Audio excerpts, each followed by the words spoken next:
What's up, Sneaky Nation? Sneaky P here, back with all the news after Week 7 in our Los Angeles Crusaders franchise, where the Crusaders improved to a 5-2 record after a win over the San Diego Chargers. It's pretty much the same old story for the Crusaders. Our offense is really starting to look good this season. It's pretty much the offense we've expected to see from them over the last few seasons, the one that was a little bit too inconsistent to make a permanent stamp on the league. This year, they are doing just that. They are playing absolutely incredible, and it is the reason why we have this 5-2 record. Our defense, on the other hand, is struggling greatly, and that continues to happen. Flacco had a monster game against the Crusaders defense, and I wonder if it's the loss of Prince Amukamara and Brandon Spikes that has led to this. Now, the flip side of this coin is the players that have taken over for those guys have played very well.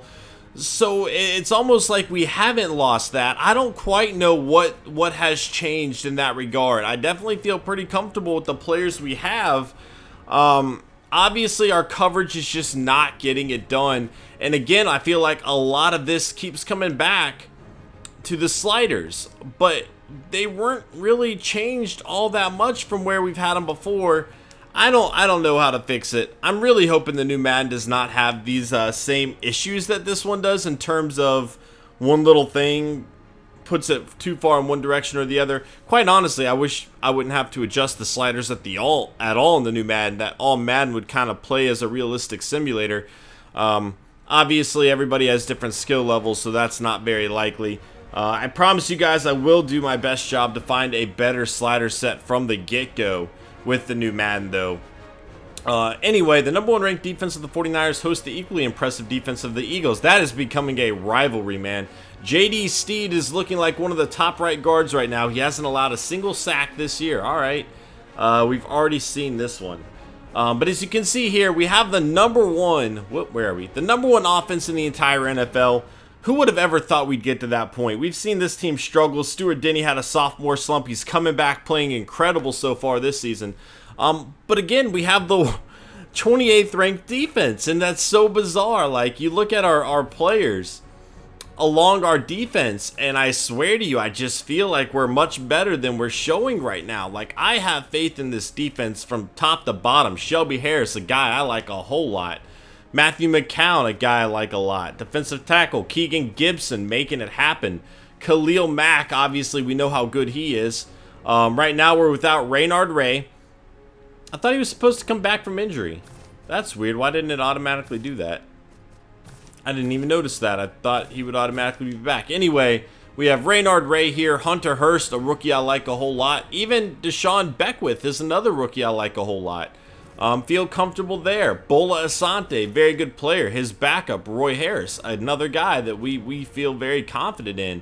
Abdullah Azur, you know, it's weird. Like, I feel pretty comfortable with them, but obviously we're getting burned in the passing game. I feel like that's more to do with sliders than their skill levels. I definitely feel pretty comfortable with the guys we have here, though. I mean, even Sherman's obviously gotten burned a few times, and he has 93-man coverage, so we need to figure out a way to get everybody's coverage skills a little bit better. But overall, I feel pretty comfortable with the guys we have here. Free safety, we put Corey Tarpley up here instead of Jimmy Mosley, and I'm okay with that right now. I feel pretty comfortable with what we've seen from Tarpley in the limited time he's played. Jimmy Mosley, 97 overall, one of the best free safeties in the entire NFL, but he's kind of...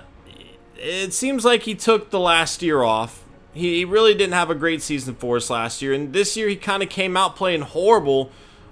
He is a huge reason why we have 2 losses on our schedule right now. You know, he was just letting players make some catches. We've seen a lot of pretty nice plays from Tarpley, and we're going to kind of continue with this for now. Obviously, that could change. I do feel like Jimmy Mosley's the better player, but he's definitely slumping a little bit right now. So we're going to move forward with Tarpley for the time being, and hopefully we can get Mosley back in his groove here soon.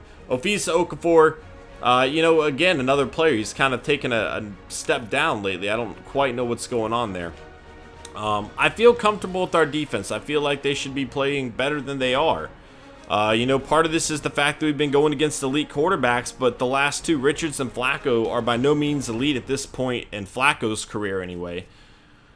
It's just something we're going to have to figure out. We're going to have to figure it out. Let's check out the awards here, see what we got going on. Weekly awards, Aaron Rodgers, 21 of 36, 272 yards, 4 touchdowns, 1 interception for him. Luke Kuechly on the Panthers, 15 tackles, an interception, a fumble forced, and a fumble recovered. Fuller for the Broncos with 11 tackles, 1 sack, and 2 interceptions. And T.R. Foreman for the Colts, 32 of 36, 358 yards, 5 touchdowns, 1 interception. I would not want to be on the tail end of that, although we have quite a few times from different players, mostly Chaz Jenkins going on there. But overall, as you see, Chaz Jenkins has officially passed Stuart Denny in terms of passing yards. Let's go ahead and check out our division stats, and then that'll be it for this episode. Let's see what we got here. AFC West. Stuart Denny still has the best quarterback rating by far, 124.0 quarterback rating, 22 touchdowns for him, 9 interceptions. Nobody's even close in the touchdown department there. He is having a monster season. Chaz Jenkins has taken over in yards there, though. Rushing, nobody even close to Devin Golden. He's having a great season. Le'Veon Bell has 6 touchdowns, though, which leads the division. Or actually, it's tied with his teammate, Monte Ball. Both of them are doing very well. Junior Mitchell, who absolutely destroyed our team in our first matchup with the Chiefs, seems to be a little inconsistent, which is to be expected for a rookie. Only 4.1 yards to carry. I don't remember him having the greatest offensive line either. And Crisp, another guy that we're kind of familiar with there. Receiving, Kenny Green, the rookie from Montana, leading the way with 50 catches. Mike Wallace with 49. Cody Latimer, the former Bronco, with 46. Jawan Sellers, 44. Jabbar Gray, 42. Yaakov Moody, 41. If we look at touchdowns, we have 7 for Jawan Sellers, doing a good job connecting with Tremaine Small there. Shakir Gayton and Chase Cross each with 5. Yaakov Moody with 4. Ryan McNeil with 3. So we might not have the most catches, but our guys are doing a good job of getting into the end zone. Part of the reason for this is the fact that we get down the field quite frequently running the ball, and that's all Devin Golden. And then we'll throw some short plays into the end zone, and it's been working out for us so far this season. Donald Butler, 74 tackles. Terry Fuller with 64. TJ Ward with 59. Cofield, 56. Hunter Hurst at 47 here. Sacks in the division, we got Khalil Mack with 7. McCown with 6. Gibson and Harris each with 4. And Raynard Ray with 3. Interceptions, Raheem Moore with 3. Sherman with 2. Sean Lee, Sam Shields, and Terry Fuller each with 2. Quite a few players with 1 there. Fumbles forced, Beckwith leading the way with 2. Fumbles recovered, a bunch of players with 1. Any blocks, Latavian Turner has a block out of Central Michigan there. Safeties, touchdowns, no defensive touchdowns yet. So that's going to be it for this episode, guys. I hope you enjoyed. If you did, please hit that like button. It really does help me out quite a bit. And I will see you guys in week number 8 as we take on the New Orleans Saints. Later, guys.